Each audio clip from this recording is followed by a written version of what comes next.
episode. And if you're watching today, instead of listening, you might be able to figure out why. We actually have 3 people on the screen.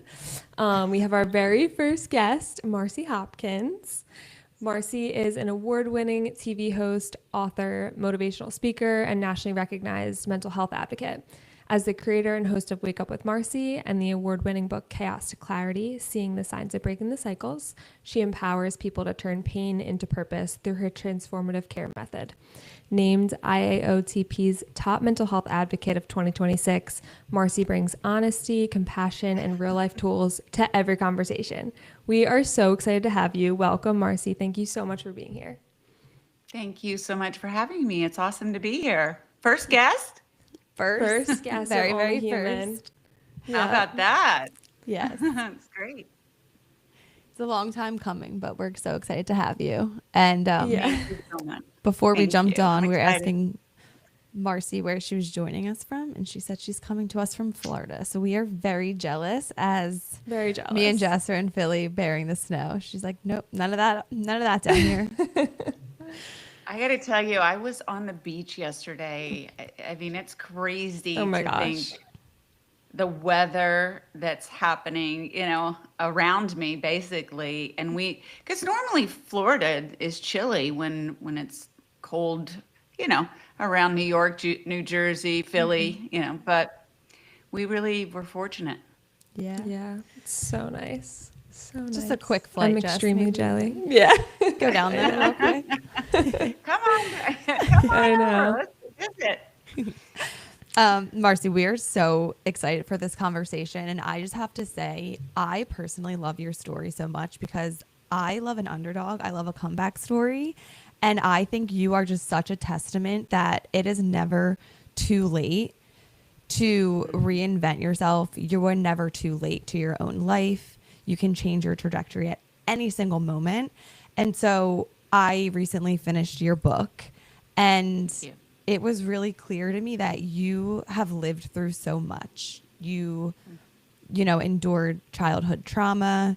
You were raised around alcoholism. You struggled with addiction yourself, and you found your way out of those cycles and into recovery and into this beautiful life with you and your husband and your family. And so we're so excited for this conversation today, just to kind of navigate those chapters with you and really talk about how they made you into the person that you are today. Thank you. Thank you so much. Of course. And so for me, I'm a very curious person. I love all of the details. And so I always like to bring it all the way back to the beginning. I feel like there's no other way to start than kind of bringing it back to your childhood. And so I feel like a question that we could kick off with is, if you think back to little Marci, what are some names, or not names, what are some words that come to mind for you? Well, listen, I had a lot of fear. I had a lot of sadness, scared about my safety, confusion, and, lonely, lost. But I also did have a lot of love. I did have family that was around me that loved me. I knew that I had a ton of love to give. It's all I ever wanted when I was little. I couldn't even leave a room without telling everybody in the room that I loved them. So I I did endure a lot, but at a very young age, while I did have a lot of fear, and I felt not knowing the word, but abandonment. So I'll say lonely, like not understanding a lot of the emotions that I really felt with my mother not showing up for me in a way that we want our mom to show up for us. So yeah, it was hard. It was hard in a lot of ways, but I am grateful that I had my grandparents for a lot of those years. Are you able to explain the relationship with your mom versus with your grandparents and the role that your grandparents played, maybe sometimes as a supplement to the role that your mom played for you? Yeah, so my mom, she had me very young. She had just turned 19 years old. And she tried to show up as a mom. And my mom and my dad actually got married for the first year of my life, and they tried to make it work. And I did go back and forth in between my grandparents' home and my mom's, and I had two aunts and an uncle. I know my aunt showed up a lot. They were young, they were teenagers when I was born. And they did the best that they could at that time. And my mom did the best that she could at that time. But she herself was in a party lifestyle, and she was not choosing good men. Like, my mother and father got a divorce when I was 1, and then I know I was around 6 and she was dating this one guy, and I just remember that they were partying a lot, and my mom's boyfriend ended up beating me, which is how I start the story in my book, Chaos to Clarity. Is I take you back to the room, and not understanding, feeling very lonely and afraid. Where's my mom? Why aren't they up? They partied again. And I ended up getting into some mischief, and my mom's boyfriend ended up beating me. And my mom didn't save me, and she didn't get up and help me. And we ended up going to my grandparents that day for a party, and I ended up telling them about what had happened.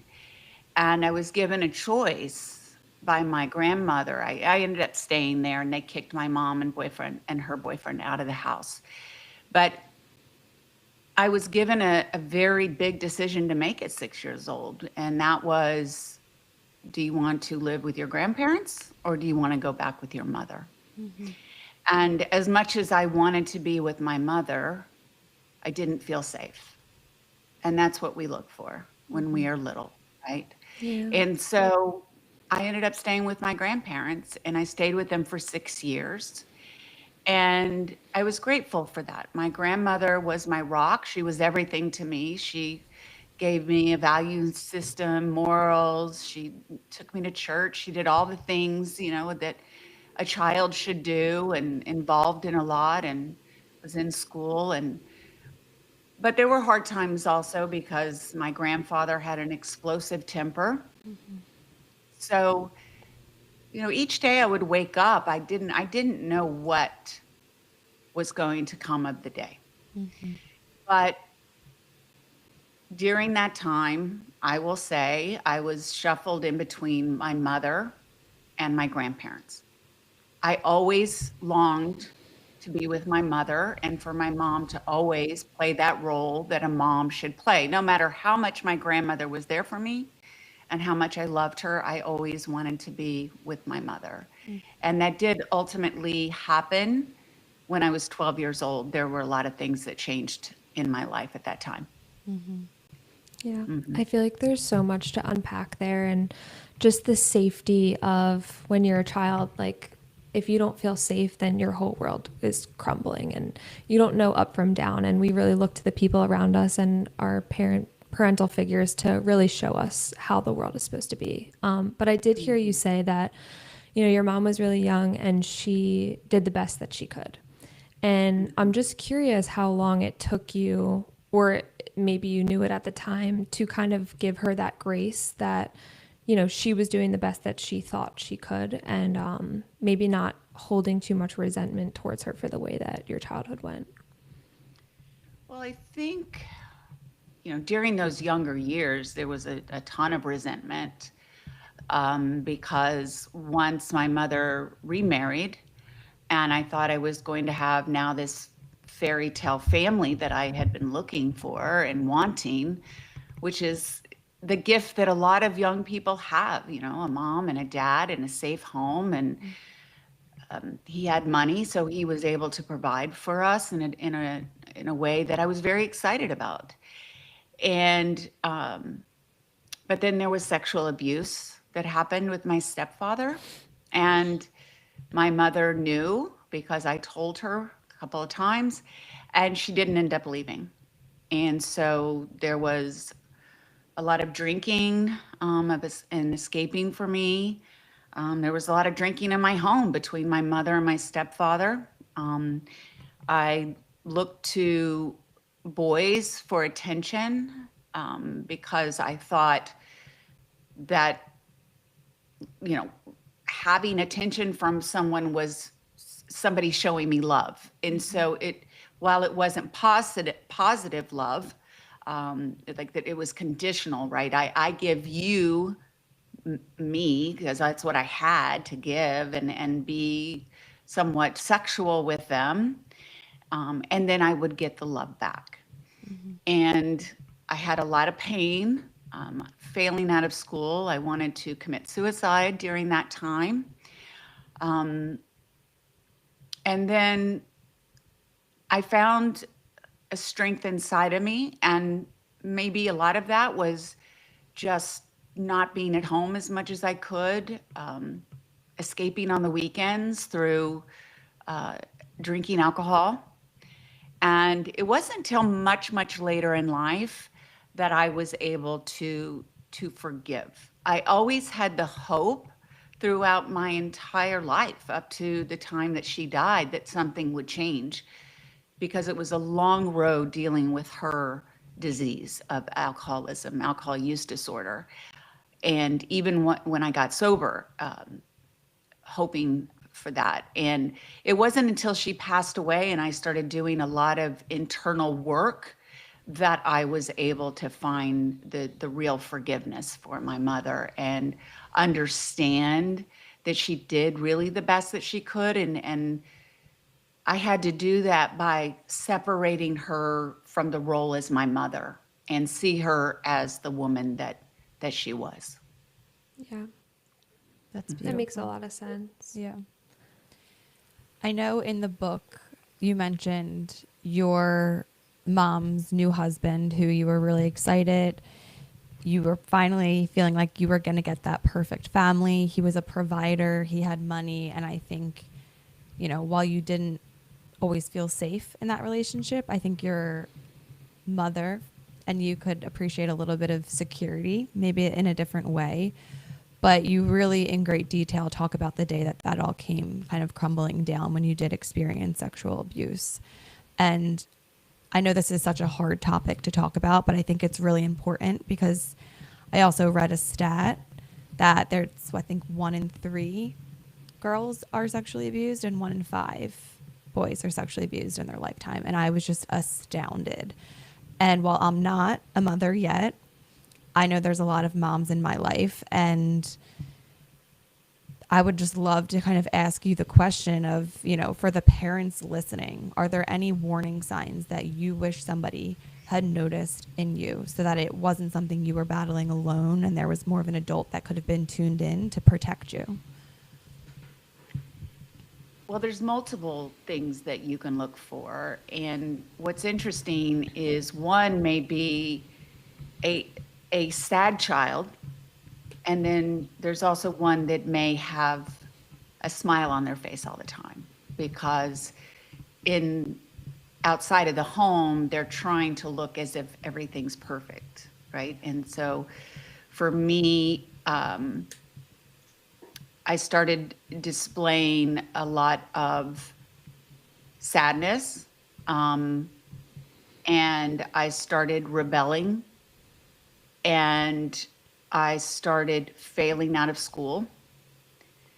Uh, but then also, what I what I did is that the only thing I had control of was what was on the outside. So some girls may start to wear clothes that are really big so they don't show their body. Mm-hmm. And then there are those that start to use their body as a way to get attention.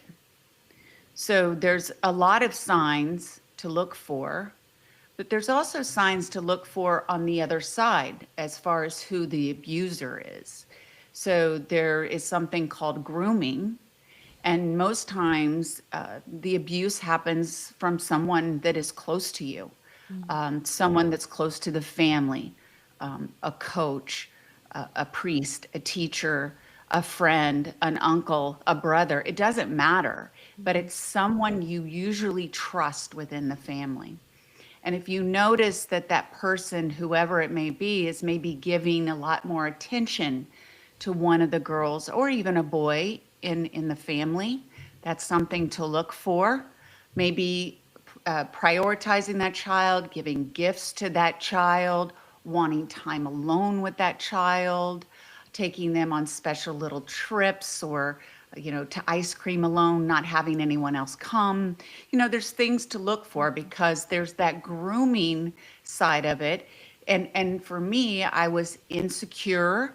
I was looking for love. I was looking for that comfort. I needed it. So they see a vulnerability in a child, and that's what they go after. And so that made me a target for him. And I did get very close to him. I did start trusting him so much. And once something starts happening, like trying to touch the child inappropriately like me, I was 12. I was 12, and it was, he bought me a gift. He allowed me to go on a trip that he told me I couldn't go on. And now we had this secret. And then there were things that he kept doing that kept growing in his mind that somehow I think he thought I wanted this Yeah. with him. And so, there's really the things to look for on both sides, and red flags to look for.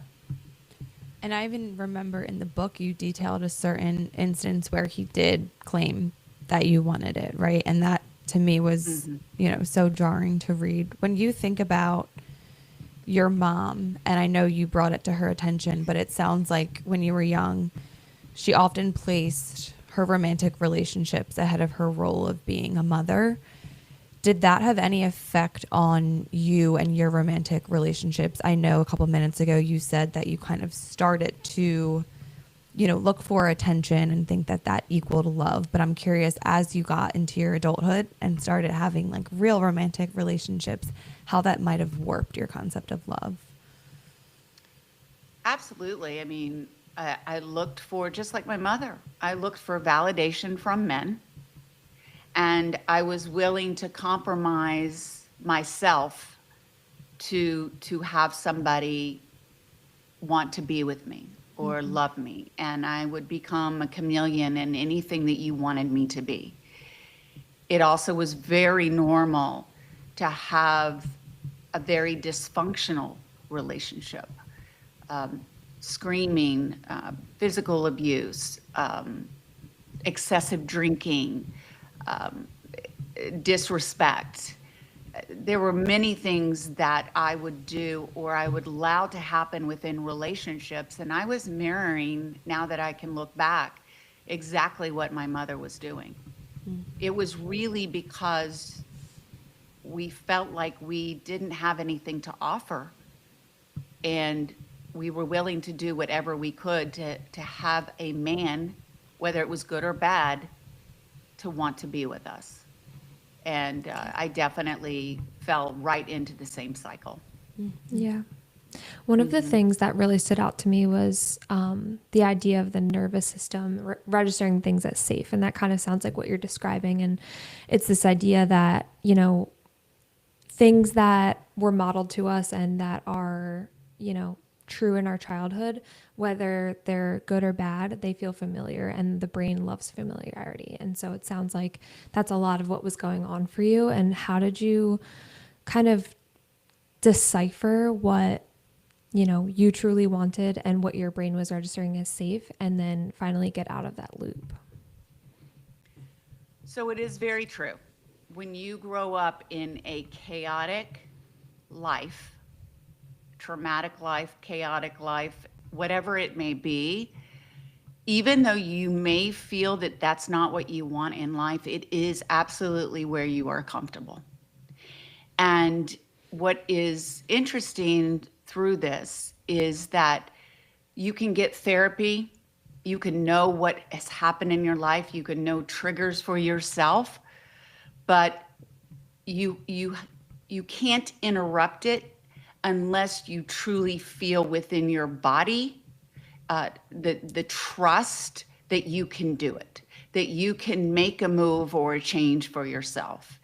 And so it's through my healing journey that I have learned these little micro steps of making these changes. And a lot of like rewiring your brain is changing your actions in your life, one little step at a time.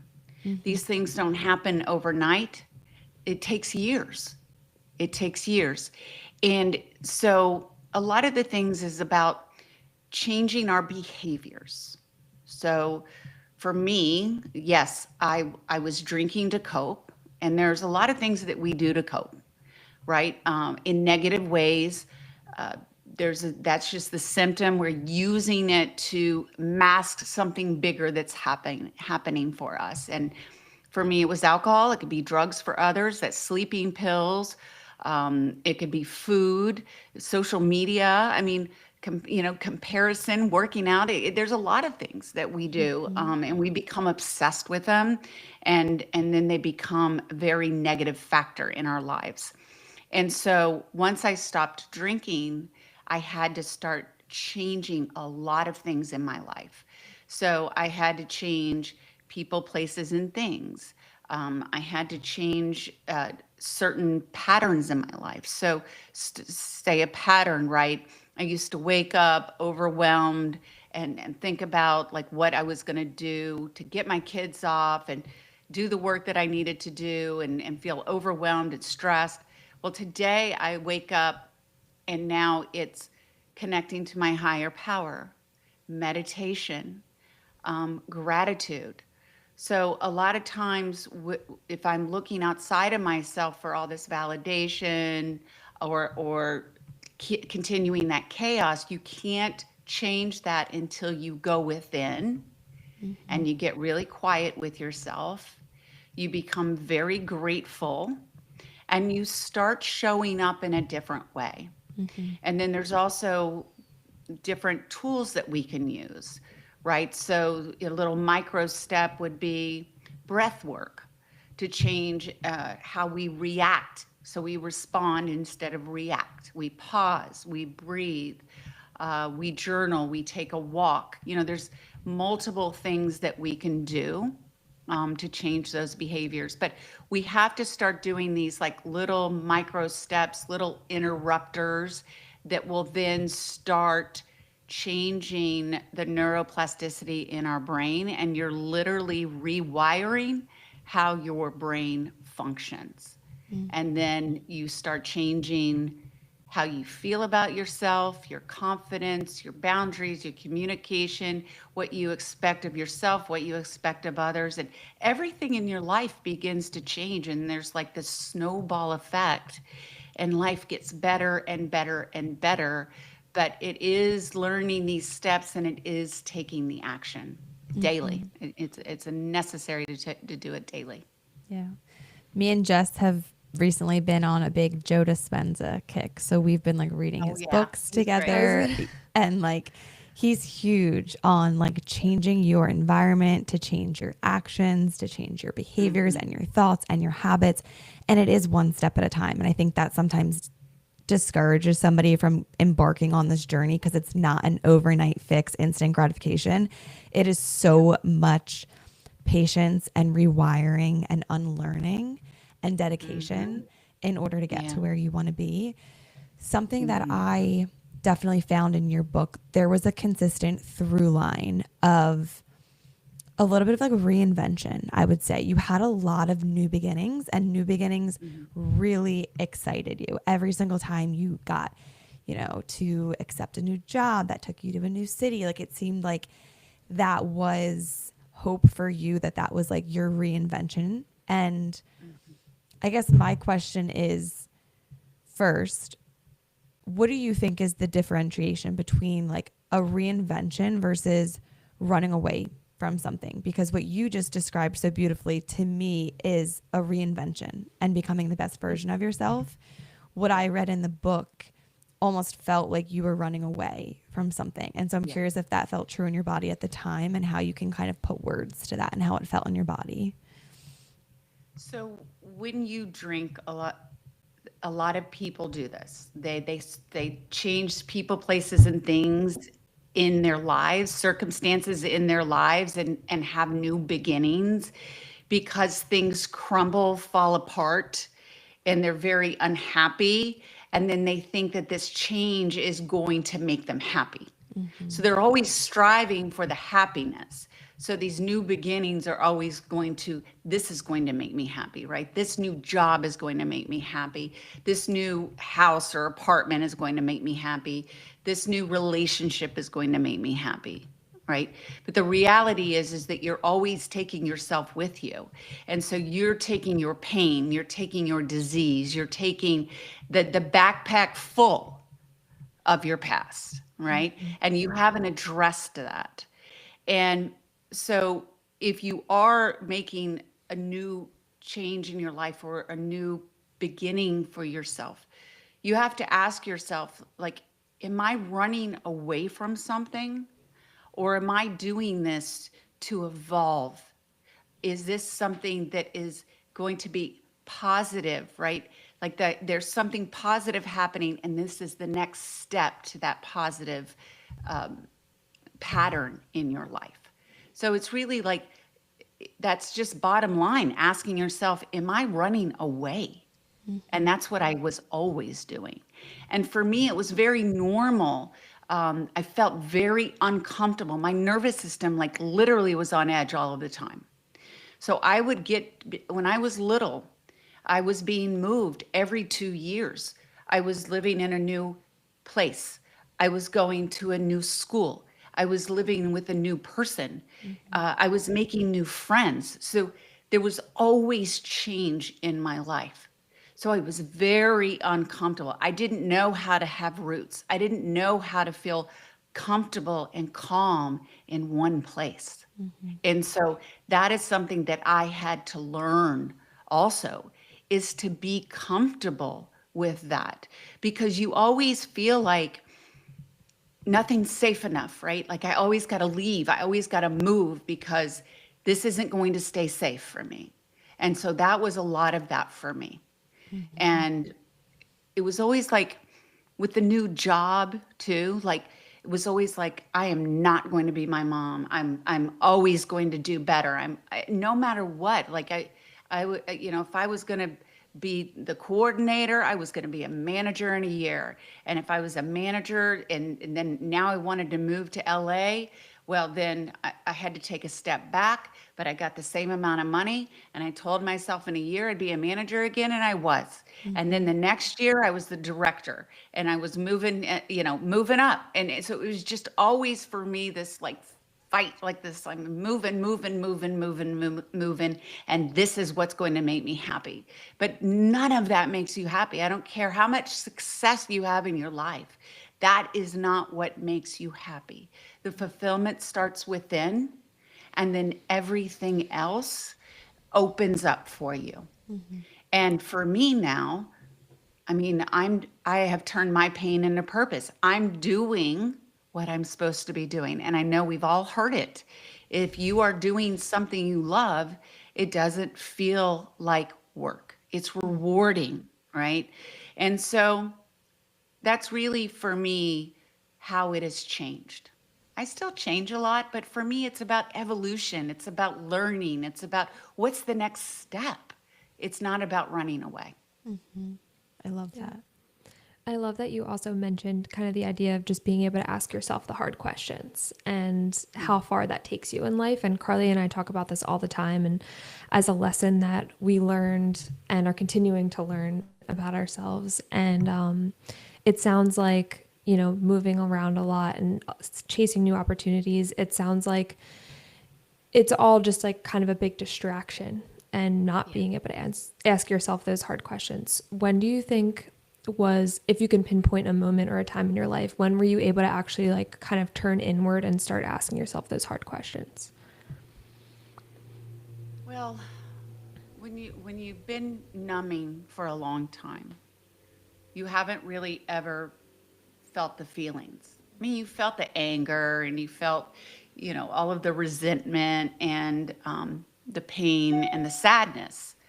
Um, but now without the numbing, whatever that is for anybody, now you have to start facing those feelings, right? And what are you really feeling, right? And what are you running from? And learning to cope with those feelings in a very, very different way. And it's like facing them, facing them. And it takes a while. Don't get me wrong. I mean, it's not something that happens overnight again. But today I can show up in a very different way. If someone hurts me or something hurts me, or I'm uncomfortable in something, or I get upset about something, I can now acknowledge that. All right. It was recent that I was feeling uncomfortable in my work, and am I doing enough? Always questioning. Am I doing enough? Is this the right thing? Is this what I'm supposed to do? Is this the direction? Right? What's the clarity? But I was able to pause and recognize, like, this is just me. This is just my inner voice, and I'm just having a bad day. I'm having a bad day, and I can feel these feelings. And I can feel sorry for myself for a little while, but I know I'm going to be able to get through this. And I prayed, I meditated, I gave myself the space to feel it. But then I also was able to say, you know what? You're going to wake up tomorrow and it's a new day and you're going to be ready to go. In the past, I would have started drinking. I would have felt sorry for myself, and I would have made it worse and worse and worse for myself, and felt that my entire life was collapsing. But today I can recognize my life is not collapsing. I'm just having a bad day. Or if somebody says something that hurts me, it doesn't have to be about me anymore. But I used to be so insecure, or see somebody talk and like, oh, they must be talking about me. Like, we're not that important, right? Like, so, or if somebody says something to us, maybe they're having a bad day, or maybe our perception of what they said is not what they meant. So learning to recognize that, right? And making a choice also to communicate. So there's something that I've come up with called the CARE method, and this has worked for me, and this is why I've come up with this formula. Is C is communicating effectively, learning to communicate, because this is a pillar that we must learn, because to move forward and build any relationship, we need to be able to communicate well. Then asking for help without guilt. I felt like I had to be perfect. I felt like I had to do everything. And if I wasn't, then I was failing. And even if somebody told me, like, let's say cooking dinner every night was, a big thing for a mom, and I've gone all day, and my husband would tell me, you don't have to cook dinner, but I put that pressure on myself. Like I was going to be judged by my family if I didn't put this great meal on a table, right? But so learning to ask for help without guilt. And that's with friendship, that's in work, that's in your home life, whatever it is, it's okay. And you're showing strength in that vulnerability that you need help. And then reinforcing your boundaries, finding those healthy boundaries, saying no, and understanding no is a complete sentence, and we don't have to explain ourselves so much. And a lot of times we're people pleasers because we're wanting people to like us. We're wanting the validation, and then we're depleted. So when you start reinforcing and understanding these healthy boundaries for yourself, and understanding it's okay, you can put those boundaries up and still show up, but understanding those boundaries. And then again, then the last one is embracing your worth. I mean, we're all worthy, and it's understanding that worth and just anchored in that, and knowing that we are all worthy and we all are capable of living this beautiful life, and just owning it. I Absolutely love that. I was researching a little bit into the care method and it totally resonates. And it's just amazing to see the life that you've been able to create for yourself, like we said at the beginning. And you mentioned, your battle with addiction to alcohol. And I would love to just spend a little bit more time talking about that because it's very clear that you're a high achiever. You talk about finding so much success in your career. In the book, you detail about how quickly, you got promotions and you were doing very well. And so you were a functioning addict. And so I guess I'm just curious how your life looked like at the time when you were at the height of your addiction.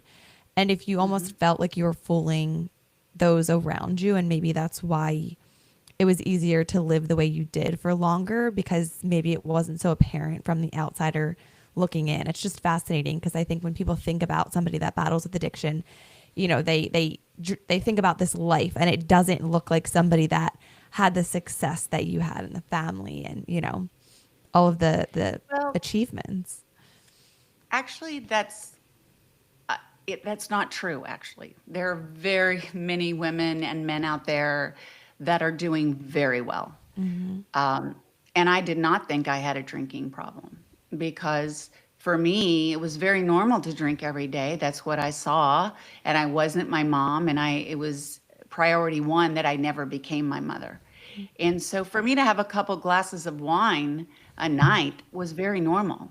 And I would say there's a lot of women out there, especially moms and working women, that go home and they have a glass of wine, and that's just the way that they relax, right? And so it is very normalized. Thank God Gen Zers aren't drinking as much, and that's wonderful to hear. But there's so many that did drink for so long and now are coping with this alcohol use disorder. So during that time, I would have bouts of over drinking, and I would recognize that it would get bad, and then I would try to tame it, right? Because it was always priority that I never became my mother, that my drinking never got to that place. And so really it wasn't until my 40s that, and I was a stay-at-home mom, that my drinking started really escalating. And you see people drink on the weekends, they drink during the week, they drink socially, they drink the mommy wine culture. So drinking is so very normalized, right? Like Yeah. it's like, oh, let's bring our kids over and let's drink wine, right? Or it's dinner time. Now I'm going to start cooking dinner and oh, I got to pour a glass of wine to cook dinner. And that's what it was. And so my drinking, while consistent, always drinking, the way I drank changed depending on where I was within my life. Does that make sense? 100%. So it was until my 40s that I started going after a lifelong dream of mine, which was to get in front of the camera. And I was raising two young kids. My husband traveled a lot.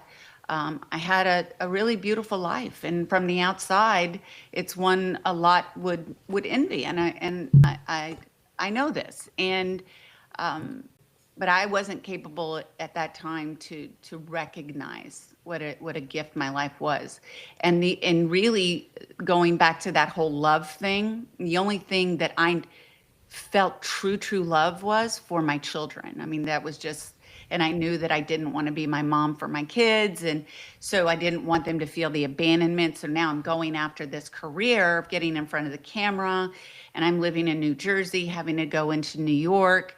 And even that was becoming successful. I was getting gigs a lot. I was being called in for auditions a lot. And so I was trying to manage all of this. And so it was trying to manage all of that. It was trying to also manage the fact that I felt so uncomfortable. I really had no self-esteem. I felt like I was being judged all the time. So wine became liquid courage for me. And also now I'm much older. I know now, dear, I was going through perimenopause and I was going through a very, very dark time. And I got on antidepressants at that time. My drinking elevated at that time. And so I did know and I did recognize that my drinking was elevating. Okay. So then I made a decision to go to the 12-step program. And I was there for about 3 months and I started comparing my story to other people. And I was still, good mom. I was still active in the community. I was still giving back. I was still working, all the things. And, you're hearing all these stories of much, much worse stories. And I wasn't experiencing that. So I convinced myself I didn't have a problem. Plus the fact my family, my friends, nobody was saying I had a problem outside of my husband thinking I was, he's living with me. So he was the one that was recognizing that I was drinking more and more. So I went back out. And so during that year, I ended up drinking more and more.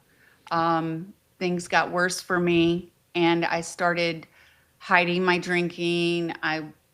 There's something that you do when you have a problem with drinking. If someone starts giving you a hard time or wanting you to change that behavior, you start drinking at them. I really didn't believe I had a problem. I thought I was having fun. I thought my husband was no fun. So it's really interesting how you can convince yourself of this. And I ended up having to have a rock bottom, and that was a DUI. And I was also, it's important that I mentioned that I lived in this victimhood. So anything that would happen bad in my life was always someone else's fault. And so when I got that DUI, I blamed my husband. It was my husband's fault because the way he acted, the way that he was never around, he wasn't there emotionally for me, all the things, right? So that next day was October 4th, 2015. And I woke up and the thing is when you stop something like this and you take a major change when you have alcohol use disorder, substance use disorder, it's like this shift happens. It's really God steps in. And it's like, at that moment, like, this is it. I am done. And I didn't want to lose my children. And I went downstairs and I'd built this beautiful life and I didn't want to lose it. And I sat down with my husband and I told him, we're both in tears, that I needed help and that I was an alcoholic. And he embraced me. And it was like the weight of the world came off my shoulders. And that love that I had been seeking all of my life, I felt that in that moment. First time ever that I felt that. Because you have to understand that you don't, when I did not know what love looked like, I didn't know what healthy love looked like. I didn't know how to give love. I didn't know how to receive love. I knew I wanted it. But I had built so many walls up around me to protect myself that I couldn't let anyone in. And so when that happened, it was just, everything changed for me. And I was willing to do whatever it took. So when you have this disease, it's a long time coming until you get to a place where you really are. I'm going to say an alcoholic, but today it's called alcohol use disorder because it is a mental health disease. Okay. We are told society tells us, drink when you're happy, drink when you like when you're sad, you have a funeral, drink when you do this, drink when you do that, drink to have fun, drink to hang out with your family, drink to hang out with your friends, like all the things, mommy wine culture, all the things. But you're putting in these this toxin into your body, which then your body eventually becomes addicted to. And all the chemicals in your body are changing, your brain is changing, the wiring in your brain is changing, like all these things are changing. And then it gets to a place where your body needs it, Yeah. So it's, it is, it takes a lot of years to get to that place. And it takes a lot of years also for you to recognize a lot of times that alcohol is a problem for you. Yeah. It sounds like it was a really beautiful moment that came full circle when you were able to kind of just surrender to your husband and admit I need help, and you were met with that love, and I'm so happy that that was the case, because I can imagine that the outcome would be much different if you weren't met with, acceptance and love and support. It's 100% true. And I am so, so grateful. And I look to those that are alone and are having to do this on their own. And I feel for them because I know that it's got to be harder. And but the reality is that no matter what, I mean, even though I had my husband, right? I had the support of my husband. The real thing is that you have to find others that are going through the same, and you have to be part of the community for yourself to get sober, and to make this change and learn how to do it.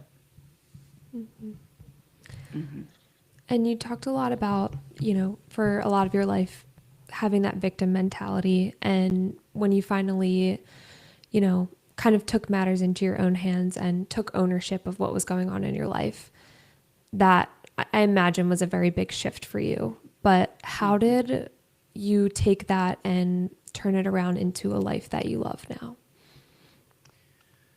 So self-acceptance is very hard. It's hard to look at ourselves and see what maybe our strengths are, what our weaknesses are, how maybe we're showing up in life, and how we are affecting others in life.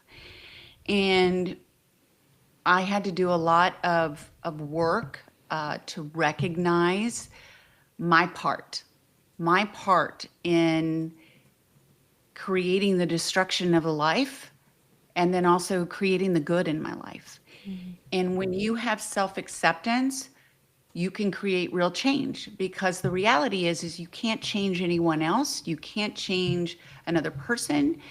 You can only change yourself, how you show up, how you manage a circumstance, how you communicate with anyone, whatever it is, you only have control of yourself.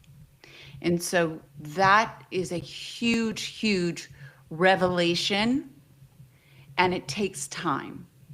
So there's something called the 12 steps, and that's really in any sort of 12-step meeting, 12-step program, and that can be for food, drugs, alcohol, whatever the case, gambling. And I talk about this in my book, about what I learned through the steps. So there's different steps where you name how someone else harmed you, right? And through that process, you also start to recognize how you have harmed others, right? So through that process, you start seeing like how I, or how this, whoever you are, how you harmed someone else. So as a victim, everyone's hurting you. I'm sure you know people like this, like in work, they can't get along with anyone, or it's always somebody else's fault. They're always trying to cover up what has happened. If there's a mistake, or something like that. And then they're always blaming someone else. Or if there's an argument that happens, they always think they're right, or they don't understand, they don't have empathy for for somebody else, and they don't have the ability to see someone else's side. So that's something that you learn through this emotional intelligence that you grow through this process, and recognizing that you're not the victim. I was the victim growing up. And that's what happens a lot of times when you go through any sort of trauma, you are the victim. And so that's what you learn, right? That somebody's always out to harm you, that people are harming you. And you don't know how to take responsibility for the things that you do. So that's something that's also an inside job.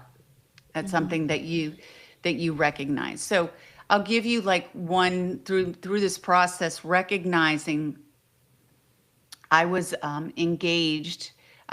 My work took me to Denver from Houston, Texas, and I ended up taking. Someone asked me to marry them, and he came with me, and we bought a home, and I had a job. Well, 6 weeks before that wedding, I called off the wedding because he became very abusive. Our relationship was very toxic, and I knew I just couldn't go through with it. And so I ended up getting a new job in LA. I moved, sold my house, and did all of this within a month. Wow. So it was all his fault, right? Because he was abusive towards me. Had this toxic relationship, and it was all his doing. Okay. So as I started doing this work, I was living in LA. Then I moved. I was about to move to New Jersey, but I went through Denver, and I was in the airport, and I just had this overwhelming feeling like, oh my God, I had so much to do with what was wrong with that relationship too. If I maybe wasn't drinking, if I wasn't so combative and reactive all the time, maybe it wouldn't have, maybe the relationship wouldn't have gone that way, you know? So I had to recognize my part. And when you start to recognize your part, you're able to create the change in your life. And so that's how I show up differently in my relationship now. I know how I can be. I know how I used to be. And I fall back sometimes, but I just am able to show up in a very different way, process things in a very different way.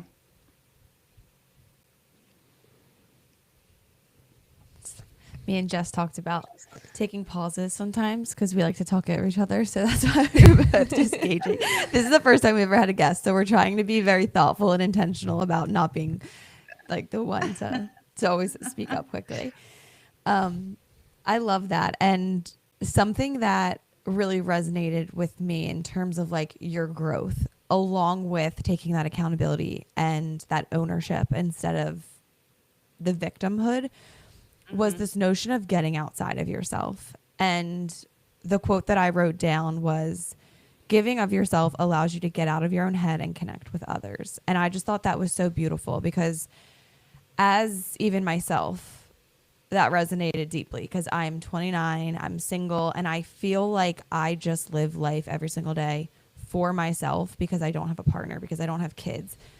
And I noticed that a week goes by and I'm like, and others have noticed this for me, what do I do for anybody else? Like, that's a really good point. Like, it's a very fair question. And so I think something that I've been trying to challenge myself is like, how do I get outside of myself, outside of my head, outside of my own world? Because it's so easy to just get wrapped up in what we have going on instead of being of service to others. And so I loved that was a call out of yours. And I'm just curious if you have any favorite ways to kind of get out of yourself and really be a servant to others. Well, the first thing you can do is volunteer. Find an area that's important to you and start giving back in some way. And there's nothing more valuable than your time. And when you give of yourself in an area that's important to you, there's nothing more rewarding. I mean, you think about if it's animals or children or the elders, you are helping them. You are brightening their lives in some way, and just doing that, it there is nothing more fulfilling than giving back. And you are giving of yourself and you are helping someone else, but there is nothing more rewarding than doing that. And you feel sorry for yourself, right? Or you're so wrapped up in yourself. And when you get out of yourself, you start to see how others are living, and you start to look at your life in a different way. And you can see the joy in your life, and the gratitude. Gratitude is the key to all of this, the happiness in your life. The gratitude, spirituality, God, higher power, and giving back. Those are three huge pillars. Yes. Yes. Amen to that. I love that so much. It's all about perspective. Yeah. I feel like you have so much wisdom to share, and unfortunately, we only have a finite amount of time. But I would love to wrap up with just a little bit of kind of leaving everybody with a little something. So, throughout all the things that you've gone through, what would you like to leave someone with who's feeling maybe a little behind or broken or late or just doesn't know, the next step to take in kind of being on the journey of being their best self? Yeah. Well, first of all, just start. You can start from wherever you are. And you are not broken. You are becoming. And you are not alone. And a lot of times we feel like we are so alone, but we're not. And isolation is the worst thing that you can do. Find a community, reach out to someone and express your feelings, someone you trust. There are so many ways that we can get out of ourselves and find those that are going through the same, no matter what it is that you are going through. But isolation keeps us sick. So just know that you can start where you are and you're not broken. Thank you for I love that. that so much. Yeah, definitely hits closer to home even for us because we feel so passionate about helping others feel less alone and feeling like the Only Human Project can be that resource for people that think that they are going through something unique, because really we're all experiencing virtually the same emotions, and it might look different from the outside, but it sure feels the same on the inside a lot of the time. Yeah. We close out every episode with a little segment, and it is just by identifying an only human moment. So I know that we asked you to come with one. Do you want to go first? Okay, well, I feel like I'm kind of taking words we talked about a little bit, but I will tell you this human moment happened this last weekend. My Aunt Barbara reached out to me and she asked me if I wanted to come for dinner and watch the game. Okay, so I thought that she meant Saturday night, even though my husband was saying, "What game?" And I'm like, "I don't know. Football game? There's no football on Saturday, Marci." I said, "Well, I don't know. Maybe it's another game. I don't know." But she invited me for dinner. So I go over, I call her, and I'm like, "I'm here." And she goes, "Oh, no, that's for tomorrow night." I'm like, "Okay." So I went back home and just no problem. It was fine. And I just went back home and I went the next day. Oh my gosh. That's definitely an only human moment. I love that. And Jess, it kind of reminds me of yours for this week too. It does. It does. So, I was in Costa Rica a couple weeks ago, and their time is an hour behind our time. So I was invited to a graduation party while I was in Costa Rica, and I immediately put it in my Google Calendar. Well, while I was in Costa Rica, it was set to Costa Rica time. So I set it for 2 p.m., which it actually was at, but I set it for 2 p.m. Costa Rica time. So this whole time I thought that the party was at 3, and it was not. It started at 2. So I got there at like 3:30, which was an hour and a half late, and everyone was done eating. They were like wrapping up the food. I'm like, dang, they really started. Like, they were like, chop, chop when you get there. They're like putting the food out. And I was told that I was very late. So that was my only human moment. Which is unlike you because you are such a prompt person. So anybody else, like anybody would have been like, oh, okay. But the fact that it was Well, you, they probably were wondering what happened. Are you okay? I know. they're like, is Jess okay? Is she Is safe? she good? So funny. My only human moment this week was literally answering a text a full week late. Like, I don't know what's been up with me lately. I think it's just like being busy, but do you ever just have texts like pile onto your phone and it's the most overwhelming feeling for absolutely no reason? Like, I don't know why I'm so anxious about answering texts, but I feel like whether I'm trying to coordinate plans with somebody, if I feel like my schedule is too busy to do that, I feel really bad responding, or like because I can't, I feel like I'm like not prioritizing them, or I'm being a bad friend. And if I'm not giving like an adequate response, then I also feel bad. So I think that's why I kind of let it all like bubble up. And so, yeah, sometimes that just results in me answering a week late, but at least it's with intention, and that's what matters. I'm Yes. saving Well, it so Carly, that I that's can. where you've got to put those healthy boundaries, understanding Yeah. that you have to, if it doesn't work out for you, that's okay. Yeah, you're And you right. just need to say that, right? And just say it in the nicest of ways. Yeah. Because listen, I'm terrible at text, so I'm not one to give advice on that one, but it does go back to the care method with the healthy boundaries. And so Yeah. it's okay to say no, right? Right? So they'd probably rather hear you can't do it than you didn't answer them. Yeah, that's so very true. And And I'll even if take it's that just a advice too. not yet. Yeah. Yeah. Sometimes we give the advice that we also need to hear. Sometimes That I we do need that the all the most, time. yeah. Yes. Thank you, Marci, so much. Thank This you. conversation was absolutely amazing. Can you tell the listeners where they can find you? I know you have so much exciting stuff going on, and I'm sure the people want to stay plugged into you and, you know, your life. Thank you. Thank you.